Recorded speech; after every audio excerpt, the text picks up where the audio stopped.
என்னையா நடக்கு நம்ம தமிழ்நாட்டுல ஒரு முதலமைச்சரை பார்த்து அந்த நாய்க்கெல்லாம் என்னங்க தெரியும்? அந்த நாய் ஆட்சியில எவ்வளவு குற்றங்கள் நடந்துட்டு இருக்கு தெரியுமா? நீங்க எல்லாம் ஓட்டு போட்டீங்களா, அனுபவிங்க அப்படின்னு சொல்லி ரொம்ப தரைக்குறைவா அநாகரிகமாக ஒருமையில ஒரு எதிர்க்கட்சியை சார்ந்த ஒரு முன்னாள் அமைச்சர் பேசுறாருன்னா அதை கண்டிச்சு தமிழை வச்சுக்கிறதுல உள்ள அமைச்சர்கள் எம்எல்ஏன்னு அதில் யாருமே ஒரு கண்டனம் கூட தெரிவிக்காம இருக்கிறதா நம்மளுக்கு ரொம்ப ஆச்சரியமா இருக்கு. இல்ல எப்படி இதெல்லாம் கேட்டு கடந்து போறீங்க எனக்கு புரியல. இல்ல அவரால் பயனடைஞ்சவங்க எவ்வளவு பேர் இருக்கீங்க இந்த ஊடகத்துல? ஏன் ஒருத்தர் கூட உங்களுக்கு இதை கண்டிச்சு பேசணும்னு யாருமே தோணலையா? சோ நம்மள்ட்ட இதை பார்க்கும்போது இதுக்கு பதிலடி கொடுத்தே ஆகணும் அப்படின்னு தோணுச்சு. அதுக்காக இந்த வீடியோ காணொலி. அதாவது நிறைய பேர் பாத்தீங்கன்னா என்ன பாத்தீங்கன்னா இவன் மாறி மாறி பேசுவாரு. ஒரு நாள் விஜய்க்கு சப்போர்ட் பண்ணி பேசுவாரு, இன்னொரு நாள் அண்ணாமலைக்கு சப்போர்ட் பண்ணி பேசுவாரு அப்படின்னு சொல்லி நிறைய விமர்சனங்கள் வைப்பாங்க. இவர் பாத்தீங்கன்னா ஜாதி ரீதியா பேசுறாரு. நேற்று கூட ஒரு கமெண்ட், அதாவது நீங்க பாத்தீங்கன்னா இந்த ஜாதி ரீதியா பேசுறதை மட்டும் விட்டுருங்க, எல்லாரும் சமம் முடியும், நம்மளுக்கு கிளாஸ் இருக்கிற மாதிரி. அதாவது இங்க எல்லா சாதியும் சமம், அது எனக்கு எந்த ஒரு மாறுபட்ட கருத்தும் கிடையாது. ஆனா ஒரு ஜாதியை முன்னிலைப்படுத்தி நிற்கக்கூடிய அரசியல்வாதிகளை தான் நம்ம விமர்சனம் பண்றோம், நல்லா புரிஞ்சுக்கணும். மற்றபடி எங்களுக்கு மட்டும் என்ன, எங்களுக்கு எல்லா ஜாதியிலும் நண்பர்கள் இருக்காங்க, க்ளோஸ் ஃப்ரெண்ட்ஸ். நம்மளுக்கு ஒழுங்கா முதல்ல ஓடி வரவங்க என்னோட ஃப்ரெண்ட்ஸ் தான். ஸோ அதெல்லாம் வேற. நாம பாத்தீங்கன்னா எந்த ஒரு சமுதாயத்தையும் நம்ம தவறா பேசுறதே கிடையாது. அந்த சமுதாயத்தை பிரதிநிதிச்சு ஒரு அரசியல் பண்றாங்கல்ல, ஒரு கேவலமான ஒரு அரசியல், அந்த அரசியல்வாதிகள் தான் நம்ம விமர்சனம் பண்ணிட்டு இருக்கோம். அதுவும் நம்ம நாகரிகமான முறையில் தான் நம்மளுடைய விமர்சனங்களை வைக்கிறோம். அது புரியல சில பேருக்கு. எத்தனை பேருக்கு நம்ம வந்து விளக்கிட்டே இருக்க முடியும்? சரி, அதெல்லாம் அவர்கிட்ட உறுப்பு கொடுங்க. யாரு என்ன நினைக்கிறாங்களோ அதை பத்தி நம்மளுக்கு கவலையே கிடையாது. நாம என்ன சொல்ல நினைக்கிறோமோ அதை தெளிவா உறக்க சொல்லிட்டு போயிடணும் உண்மையை. ஓகேவா? அதாவது இன்னைக்கு ரீசெண்டா ஒரு வீடியோ காணொலி பார்த்தேன். அதுல திமுகவை சேர்ந்த முன்னாள் அமைச்சர் தாமோ அன்பரசன் அவர் பேசினதுதான். இங்க எந்த அளவுக்கு கொஞ்சம் கூட இப்படி ஒரு நாகரிகம் இல்லாம மரியாதை இல்லாம பேச முடியுமா அப்படின்னு நம்மளுக்கே தோணுது. ஏன்னா இவங்க பாத்தீங்கன்னா சாதாரண ஒரு மூஞ்சாந்தர பேச்சாளர் கிடையாது. நீங்க ஏதோ ஒரு ரோட்ல போறவங்க மாதிரியும் ஒரு கட்சியில கடைக்கூடி தொண்டன் ஒருத்தன் அந்த போதையை போட்டு பேசுறான். இப்போ சிவாஜி கிருஷ்ணமூர்த்தி மாதிரி ஒரு ஆபாச பேச்சாளர் பேசுறாருன்னா தள்ளி விட்டு போயிடலாம். ஆனா இவரு முன்னாள் அமைச்சருங்க, இவரு ஸ்டேஜ்ல ஏறி மைக்க பிடிச்சிட்டு அவங்க கட்சிக்கு விசுவாசமா இருக்காரா திமுகவுக்கு அப்படிங்கிற பேர்ல சிட்டிங் முதலமைச்சர் அவரை பார்த்துட்டு அந்த நாய்க்கெல்லாம் என்னங்க தெரியும், ஓட்டு போட்டு வச்சுட்டானுங்க, இவங்க என்னமோ விசிலுக்கு போறேன்னு சொல்லி ஓட்டு போட்டு தேர்ந்தெடுத்துட்டானுங்க. அந்த நாய் பாத்தீங்கன்னா தேர்தலுக்கு வர்றதுக்கு முன்னாடி நீ நம்ம முக ஸ்டாலின் அவர்ல பார்த்து என்னென்ன கேள்வி கேட்டுச்சு, அதாவது பாலியல் குற்றம் இவ்வளவு நடக்குது, இந்த போதை பொருள் கச்சாரணி இதெல்லாம் நாங்க தடுத்துருவோம் அப்படி இப்படின்னால இன்னைக்கு அந்த நாயாட்சியில 264 குற்றங்கள் நடந்திருக்கு. இவ்வளவு நடந்துட்டு இருக்கு. இந்த என்னத்தை கிளிஸ்டர் பவரை வச்சு அப்படின்னு சொல்லி ரொம்ப உரிமையில அநாகரிகமா நாய் அப்படின்னு சொல்லி புது ஒரு ஸ்டேஜ்ல பாத்தீங்கன்னா பப்ளிக் முன்னாடி பேசுறாருன்னா இதெல்லாம் என்னங்க நாகரிகம்? எனக்கெல்லாம் பார்க்கும்போது சீன் போயிடுச்சு. ஏன்னா இவ்வளவுக்குள்ள தரைக்கிறவா ஒரு முதலமைச்சர் சிட்டிங் முதலமைச்சர் பத்தி பேசுவீங்களா?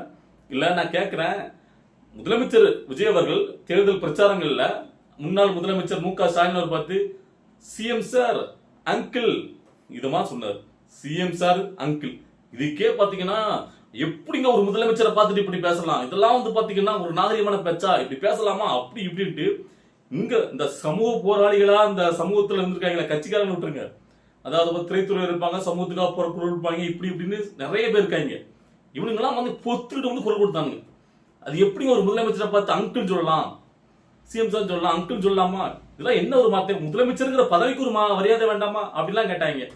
இன்னைக்கு அந்த அவனுங்களை தான் இப்ப நான் தேடிட்டு இருக்கேன். எங்க சார் போனீங்க நீங்க எல்லாரும்? இப்போ சிட்டிங் முதலமைச்சர் அவரை பார்த்து நாய் அப்படின்னு சொல்லி எவ்வளவு தகாத ஒரு வார்த்தையை இருந்தாலும் பேசுறாரு. இதுக்கெல்லாம் உங்களுக்கு ரோசம் குத்துக்கிட்டு வரலையா?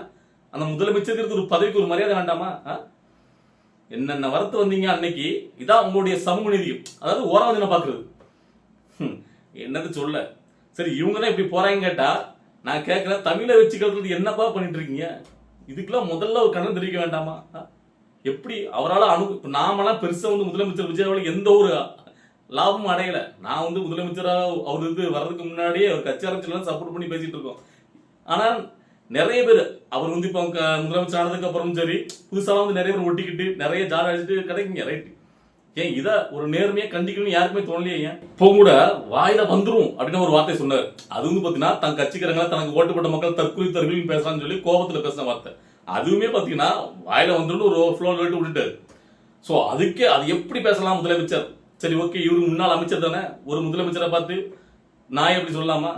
எவ்வளவுக்குள்ள பாத்தீங்கன்னா ஒரு தராதரம் இல்லாம ஒரு பேச்சு. அதாவது இப்ப கூட ரீசெண்டா ஒண்ணுக்குமே ஆகாத ஒருத்தன் பாத்தீங்கன்னா குடியாரப்பையிலோ ஏதாவது போதையை போட்டு பாத்தீங்கன்னா ரொம்ப தரந்தில் தாழ்ந்து முதலமைச்சர் விஜய் அவர்ல ஒருமையில கெட்ட கெட்ட வார்த்தையில பேசினா அவனை கைது பண்ணி உள்ள போட்டாங்க, திரும்ப வெளியே வந்துட்டான். ஓகேவா? சோ அவன் வந்துட்டு அந்த மாதிரி இருக்கிறவனுக்கு அப்படிதான் இருப்பாங்க. அதாவது பாத்தீங்கன்னா அவங்களுக்கு வந்துட்டு ஒரு தராதரம்னா என்னன்னு தெரியாது. நாம ஃபெமிலியர் ஆகணும், ஃபேமஸ் ஆகணும், இப்படி முதலமைச்சர் விஜயவர்ல நம்ம பேசினா காசுக்காக எதுக்கோ ஒண்ணுக்கு அவனு பேசுவானுங்க. சோ அப்படிப்பட்ட ஆட்கள் பேசினா கூட நம்ம அதை கடந்து சீப்போ அப்படின்னு தள்ளி விட்டு போயிடலாம். இப்ப நாம ஒரு விஷயத்த முன்னெடுத்து வைக்கிறோம்னா இப்ப கமெண்ட்லயே பாத்தீங்கன்னா அதுல புரிஞ்சிக்காம நிறைய பேர் பாத்தீங்கன்னா ரொம்ப அநாகரிகமா கெட்ட கெட்ட வார்த்தையா சில பேர் பேசுவான். அவனுக்குலாம் அவன் லெவலுக்கு இறங்கி நம்ம பேர் பேசிட்டு இருக்க முடியுமா? சோ அதோட லெவல் அதான். அது வந்து என்ன ஒருத்தன் என்ன மாதிரி வார்த்தையை பயன்படுத்துறான் அப்படிங்கறதுதான் அவனுடைய வளர்ப்பு என்ன, அவனுடைய பேக்ரவுண்ட் என்ன அப்படிங்கறத புரிஞ்சுக்கலாம். சோ நான் வந்து இந்த தாமோ அன்பரசன் அவருடைய பேசின வார்த்தையை பார்க்கும்போது இவருடைய லெவல்லாம் என்ன அப்படின்னு புரிஞ்சுக்கிறது முடியுது. சோ அப்ப எந்த அளவுக்கு அதாவது மூன்றாம் தர பேச்சாளர் பேச விட கேவலமா பேசாருன்னா இவரெல்லாம் மக்கள் ஒதுக்குனது ரொம்ப ரொம்ப நல்ல விஷயம். ஏன்னா இப்ப தோத்து போயிட்டோம் அப்படிங்கறத இவங்களுக்குலாம் இவ்வளவுக்குள்ள கோவம், நாம தோக்கடிச்சிட்டாங்களே அப்படிங்கறதுதான். இந்த வாய்க்காகவே திரும்ப நீங்க வரவே முடியாது, எந்த காலத்தையும் ஜெயிக்க முடியாது. இதே மாதிரி வாயை பேசிட்டே இருந்தா உங்களுடைய வாயால தான் உங்களுடைய தலைவர் வந்து பாத்தீங்கன்னா குளத்துல தோத்தது காரணமே. அதெல்லாம் என்ன ஒரு பேச்சுன்னு கேட்கிறேன். இல்ல நான் வந்துட்டு என்ன சொல்றேன்னு கேட்டீங்கன்னா, நீங்க வந்துட்டு இப்ப முதலமைச்சர் விஜய் அவர்களை விமர்சிக்கவே வேண்டாம் அப்படின்னு சொல்ல வரல. விமர்சிக்கணும், எதிர்க்கட்சி தான் விமர்சிக்க தான் செய்யணும். ஆமா எங்களுடைய ஆட்சியில வந்து பாத்தீங்கன்னா சட்டம் குறை சொல்றீங்களே, இப்ப உங்களுடைய ஆட்சியில என்ன சட்டமும் சரியா இருக்கு கேளுங்க, அதெல்லாம் தப்பே கிடையாது. அது என்ன மாதிரியான ஒரு வார்த்தை, எவ்வளவுக்குள்ள இது தரம் தாழ்ந்த ஒரு பேச்சு, இதெல்லாம் தப்பு, ரொம்ப தப்பு. இதெல்லாம் கட்சியில தமிழை வச்சுக்கிறத இருக்கவங்க பொதுமக்கள் சமூக நீதிகள் இதுக்கெல்லாம் கண்டனம் தெரிவிச்சு இவரை மன்னிப்பு வைக்கணும். ஸோ நாம அவ்வளவுதான் சொல்ல முடியும். வேற என்ன, நாம எப்பவுமே நம்ம மனசாட்சி படி தான் பேசுவோம், அது உங்களுக்கே தெரியும். ஓகேவா? சரி, ஓகே. இதுக்கு அடுத்தாப்புல இன்னைக்கு நம்ம என்ன ஒரு முக்கியமான விஷயத்த நம்ம பேச வந்தோம்னு பாத்தீங்கன்னா, அதாவது நாளைக்கு முதலமைச்சர் விஜய் அவர்களுடைய பிறந்த நாள். அதை வந்து பாத்தீங்கன்னா சிறப்பா கொண்டாடலாம் சொல்லிட்டு தமிழை வச்சுக்கிறார். அதுக்கப்புறம் ஆதரவாளர்கள் நிறைய பேர் பார்த்தீங்கன்னா ரசிகர்கள் அவங்க கொண்டாடுறதுக்கு பிளான் வச்சுட்டு ஒவ்வொன்றா நடத்திட்டு வராங்க. சில நல்ல விஷயங்கள் பண்றாங்க, மக்களுக்கு அன்னதானம், ரத்த தானம் பண்றது அப்படின்னு ஒவ்வொரு ஊர்லயும் பண்றாங்க. நம்மளுடைய கமெண்ட்ஸ் கூட நண்பர்கள்லாம் போட்டிருந்தாங்க. ஏன்னா இந்த ஊர்ல நாங்க ரத்த தானம் திட்டம் பண்றோம், இதுல அன்னதானம் பண்றோம், அப்படி ராஜாபாளையத்துல பண்றோம், ஸோ அங்க பண்றதுக்கு மட்டும் நிறைய பேர் போட்டே இருக்காங்க. ஸோ சந்தோஷமான விஷயம் தான். ஒரு முதலமைச்சர் விஜயோட பிறந்த வச்சு ஒரு நல்ல விஷயங்கள் பண்றது ஓகே தான். ஆனா அதே இது செலிப்ரேஷன் அப்படிங்கிற பேர்ல நாங்க வெடியை வெடிச்சோம், பட்டாசு போட்டோம், அதை பண்ணோம் இதை பண்ணு சொல்லி மக்கள் தொந்தரவு கொடுக்குற மாதிரி எந்த ஒரு விஷயத்தையும் முன்னெடுத்து பண்ணாதீங்க. அது ரொம்ப ரொம்ப தப்பா போய் முடியும். அதாவது இதுக்கு முன்னாடி தெரியும், அதாவது பாத்தீங்கன்னா ஒரு மாசமா கொண்டாடுவாங்க. முன்னாள் முதலமைச்சர் மு க ஸ்டாலின்லாம் பிறந்தநாள் ஸ்டார்ட் பண்ணது ஒரு மாசமா பிறந்தநாள் கொண்டாடி பண்ணிட்டு இருப்பாங்க.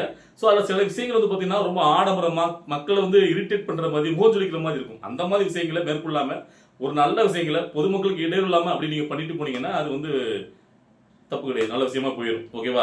சரி, ஓகே. இப்போ இதுல முக்கியமான ஒரு விஷயம் என்ன கேட்டீங்கன்னா, நாளைக்கு முதலமைச்சர் விஜயோடைய பிறந்த நாளை சிறப்பாக கொண்டாடப்படுமா இல்லையாங்கிறத இப்போ எனக்கு ஒரு டவுட்டா தோணிட்டு இருக்கு. ஏன்னு கேட்டீங்கன்னா, இன்னைக்கு திருவள்ளூர் பெரியபாளையம் அருகிலே உள்ள ஒரு இறால் தொழிற்சாலையில் உள்ள அம்மோனியா வாயு கசிவாகி இது வரைக்கும் பாத்தீங்கன்னா 7 பேர் இறந்துட்டாங்க.